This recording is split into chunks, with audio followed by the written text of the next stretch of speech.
मैं किसानों के विषय में जो कल 13 फरवरी को दिल्ली कूच करने का उन्होंने फैसला किया है, उसके विषय में कुछ चीजें आपके सामने रखना चाहता हूं। एक तो बहुत स्पष्ट है कि हमारी पूरी टीम, हमारा पूरा ये मोर्चा किसानों के साथ पूरी ताकत के साथ खड़ा है।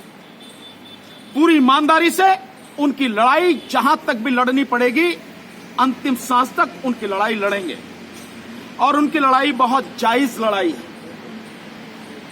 कुछ भी गलत नहीं है जिस मांगों को लेकर वो यहां पर आ रहे हैं। आपको मालूम होगा उनकी मांगे क्या हैं? उनकी मांगे हैं, एक तो वो ये कह रहे हैं कि जो एमएसपी है, सरकार एमएसपी की गारंटी दे और गारंटी दे जो सरकार ने अपना वादा भी किया था 2 बार। एक तो अपने मैनिफेस्टो में रखा था, उसने कहा था कि स्वामीनाथन कमीशन की रिपोर्ट के हिसाब से हम C2 प्लस 50% वो देंगे। सरकार ने वो वादा पूरा नहीं किया। और 3 कृषि कानून जब वापस लिए सरकार ने, उस समय जो एग्रीमेंट हुआ, उस एग्रीमेंट के दौरान भी उसने कहा था कि हम कमेटी बनाएंगे और कमेटी बना के एमएसपी को हम लागू करेंगे। ना वो कमेटी बनाई गई और ना ही एमएसपी पर कोई डिसीजन हुआ। हालांकि मेरा तब भी यह मानना था कि एमएसपी पर कमेटी बनाने का कोई मतलब नहीं है, क्योंकि जो चीज ऑलरेडी आप अपने मैनिफेस्टो में कह रहे हैं और स्वामीनाथन कमीशन की रिपोर्ट के अनुसार डिसाइडेड है, सो आपको लागू करना है, कमेटी नहीं बनानी। पर फिर भी ना कमेटी बनाएगी ना लागू करने की बात। और दूसरा यह है कि जो ये एमएसपी है, इसको कानून का दर्जा दिया जाए। मैं अपनी तरफ से इसमें ऐड कर रहा हूं ये बात, न केवल कानून का दर्जा दिया जाए बल्कि इसको संविधान की 9वीं अनुसूची में भी शामिल किया जाए, ताकि कोई सरकार किसी तरह की इसमें हेर फेर न कर सके, किसानों का हक न मार सके। अब इसके आगे जो किसानों की और मांगे, उनका कहना है कि सरकार ने वादा किया था कि जब ये किसान आंदोलन स्थगित हुआ था कि जितने भी साथी हमारे शहीद हुए हैं उनको मुआवजा मिलेगा, उनके परिवार के लोगों को नौकरी मिलेगी। ये वादा पूरा नहीं किया। तीसरी बात उन्होंने कही कि जो लखीमपुर खीरी में किसानों को रौंद दिया गया था जीप के माध्यम से गृह राज्य मंत्री के लड़के द्वारा, उनको मुआवजा मिलेगा, नौकरी मिलेगी। ये वादा पूरा नहीं किया। और दूसरा, इस्तीफा होना चाहिए था गृह राज्य मंत्री का, वो भी नहीं हुआ।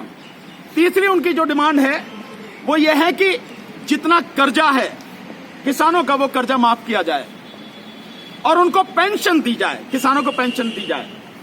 कर्जे के विषय में मैं बहुत साफ कहना चाहता हूं, अगर मोदी सरकार अपने यार पूंजीपतियों का 25 लाख करोड़ रुपया पिछले 10 साल में माफ कर सकती है, तो किसानों के ऊपर, जहां तक मेरी अब तक जानकारी है, वो करीब 13 या 14 लाख करोड़ है, उन्हें माफ नहीं कर सकती है।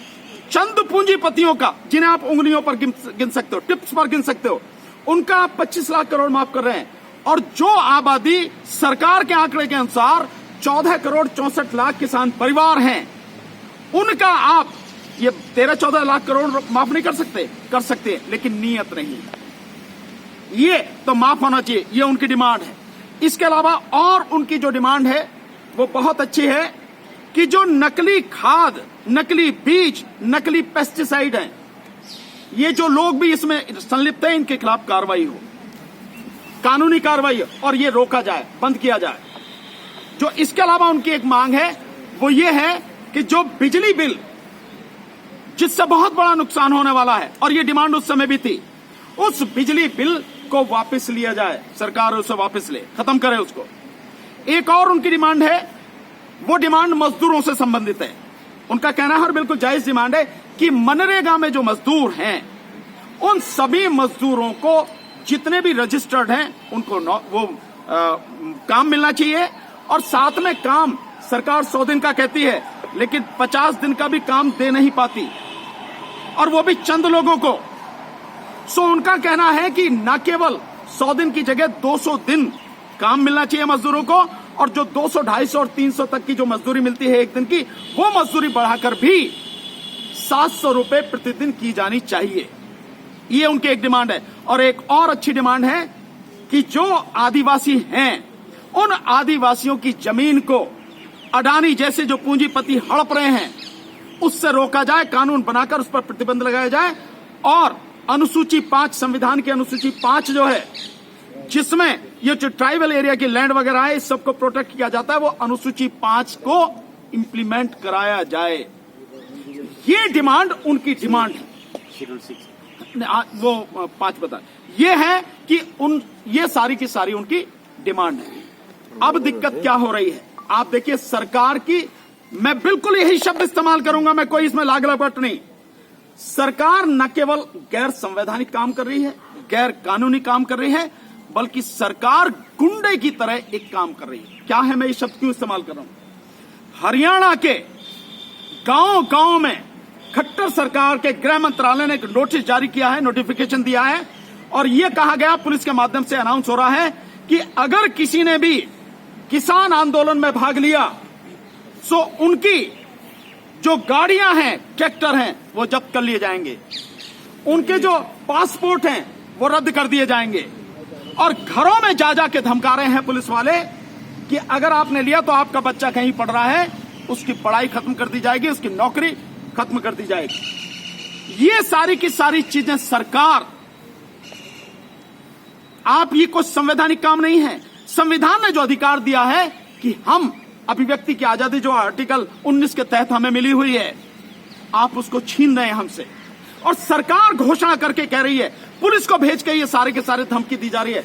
मैं समझता हूं भारत के इतिहास में ऐसा पहले नहीं हुआ जो आज खट्टर सरकार कर रही है। इसके अलावा जो और चीज काम कर रही है सरकार, वो सरकार काम कर रही है कि जैसे पहले कीलें गाड़ दी गई थी, कांटे बिछा दिए गए थे, दीवारें लगा दी गई थी, हरियाणा बॉर्डर जो पंजाब से लगता है, हरियाणा बॉर्डर, वो तीनों चारों बॉर्डर इसी तरह से कर दी गए। अपने अन्नदाता को आप इस तरह से रोकोगे, वो अपनी बात कह ना पाए, अपनी बात आपके सामने रख ना पाए, आप उसकी बात सुनने को तैयार नहीं हो।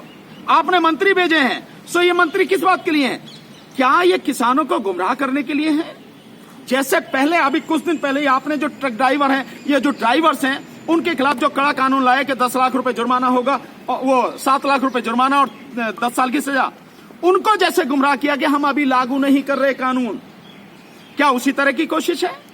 सो किसानों से मेरा ये कहना है कि आपकी ये जितनी मांगे हैं ये ना पूरी हो जाए, और एक मांग और इसमें जो है कि जो मुकदमे थे, वो मुकदमे सारे के सारे वापस लिए जाएं। ये तमाम मांगे किसानों की जब तक पूरी न हो जाएं, सरकार बाकायदा इनको तुरंत लागू न करे, तब तक आंदोलन अपना रोकने की जरूरत नहीं है। सरकार की बौखलाहट, सरकार का डर सबके सामने है, लेकिन साथ ही साथ सरकार की गुंडागर्दी भी सामने है। हम इस कानून, जो जिस तरह की कार्रवाई ये सरकार कर रही है, इसकी कड़े शब्दों में भर्त्सना करते हैं, और पूरी ताकत के साथ किसानों के साथ हम लोग खड़े हैं, उनका साथ देंगे, अंतिम सांस तक साथ देंगे। साथी, हम वकीलों की तरफ से, अभी भानु जी ने किसानों के बारे में बताया, उसके बाद जो वोटर कटने की बात है वो भी मैं उस पर बात करूंगा, थोड़ी सी बात करूंगा। भानु जी ने डिटेल में बता ही दिया। पहली चीज तो हमारे किसान भाई अपने आप को अकेला ना समझे। पिछली बार की तरह नहीं, इस बार सैकड़ों नहीं, हजारों वकीलों की टीम हमने तैयार कर रखी। हम किसानों के साथ साथ, बल्कि उनके आगे रहकर उनको हर एक प्रकार की कानूनी, हमारी जिम्मेदारी है आपको कानूनी मदद देना। सैकड़ों नहीं, हजारों वकील हमने तैयार कर रखे हैं। पहली बात ये। दूसरी बात ये है, ये जो आपको रोका जा रहा है उसके लिए भी हम आपको बता रहे हैं, ये अपराध कर रही है पुलिस भी और सरकार भी। तो उसके लिए सबसे अच्छा तरीका ये है कि ये कानून जो आपके हक छीनने के लिए लाया जा रहा है, और सरकार आपको कुछ भी झूठ बोले मानना नहीं है। पार्लियामेंट का दूसरा सेशन बैठना चाहिए और उसमें ये कहा जाना चाहिए कि ये कानून कभी भी वापस नहीं लाए जाएंगे। ऐसा रेजोल्यूशन जब तक पार्लियामेंट का सेशन बैठ के नहीं पास हो, जब तक आप इनकी बात पे भरोसा नहीं करना, तब तक आप इनकी बात पे भरोसा करोगे, धोखा खाओगे। जैसा ट्रांसपोर्टर्स ने खाया, जैसा इससे पहले आपने भी खाया, और जैसा हर वो व्यक्ति जो 15 लाख के चक्कर में था और पता नहीं कौन कौन से वादों के चक्कर में था, वो धोखा खाएगा। इस मोदी सरकार की एक ही गारंटी है, सबको धोखा देना ही मोदी सरकार की एक गारंटी है। तो मेरा आप लोगों को ये सलाह है, हम लोगों की आपको, अडानी और अंबानी दोनों के, यही दोनों आपकी जमीनों पे नजरें गाड़ के बैठे हैं, ये जो 3 काले कानून आ रहे थे, एमएसपी और सब कुछ आपको अपने आप मिल जाएंगे। सरकार आपको यहाँ आने से रोक रही है ना। यहाँ तो आंदोलन होगा ही, जबरदस्त आंदोलन होगा। कोई कीले, कोई ताकत दुनिया की आपको रोक नहीं सकती। अडानी और अंबानी के हर एक ऑफिस पे, जहां जहां भी अडानी अंबानी का ऑफिस है, वहां वहां भी आप प्रदर्शन लगाएं, क्योंकि इस सरकार की नब्ज, इस सरकार की, जैसे तोते की जान कहाँ, वो जिनकी जान कहाँ होती है, तोते में। तो ये तोते जो हैं, 2 हैं इनके बड़े बड़े, अभी और भी हैं 5-10, लेकिन ये 2 बड़े तोते हैं। इनके ऑफिस के बाहर, इनके घरों के बाहर प्रोटेस्ट लगाना शुरू किया। तो हर एक जो चाल गंदी घिनौनी चली जाएगी, उसका जवाब देना हमें आना चाहिए। एक तो मैं ये आपसे कहना चाह रहा था अपने सभी साथियों के माध्यम से। दूसरा ये है कि अभी भानु जी ने बताया है कि 25 लाख करोड़ नहीं, मेरे ख्याल से 150 लाख करोड़ सरकार ने उधार लिया।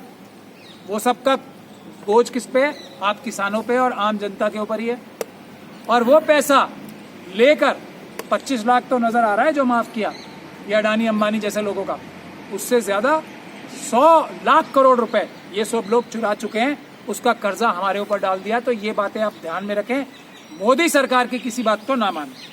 अब मैं आज का जो फैसला सुप्रीम कोर्ट ने किया है, जो माननीय कहने पर हम बाध्य हैं, सुप्रीम कोर्ट को हम लोग सब माननीय कहते हैं, हम लोग बाध्य हैं, लेकिन 2 तरह के माननीय होते हैं।